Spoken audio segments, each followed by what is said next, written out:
Hi guys! Magandang buhay!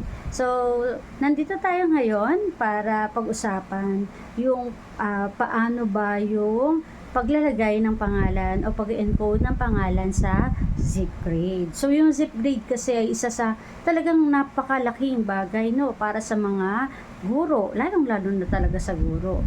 Kasi mas napapadali nito yung gawain natin. Kasi scan-scan na lang and then makukuha na natin yung mga scores ng mga bata at nare-record na rin dito. Kaya nga napakalaking bagay na tulong nito. Kaya nga iisa-isahin natin paano ba ang ginagawa sa Zipgrade. Sige po, start na tayo! So, ang kailangan nating unang gawin ay mag-login sa ating Zipgrade account. So, make sure lang na meron kayong Zipgrade ha. So, ang gamit ko dito is laptop. So, kung mapapansin nyo, meron diyang quizzes, classes, students, tags, answer sheets, sharing, my account, and more. So, pupunta muna tayo dito sa classes. Sa classes, new class tayo kasi kailangan isulat natin dito yung yung section na mga hawak natin. So, for example is 10 Jose Rizal. So, save class. Okay, so mapapansin niyo nandiyan na siya. Tapos, student count ko is 0. So, yan ha. Then, pupunta tayo ngayon sa students. Dito sa students, ayan, ito yung mga estudyante ko na na-input ko dyan.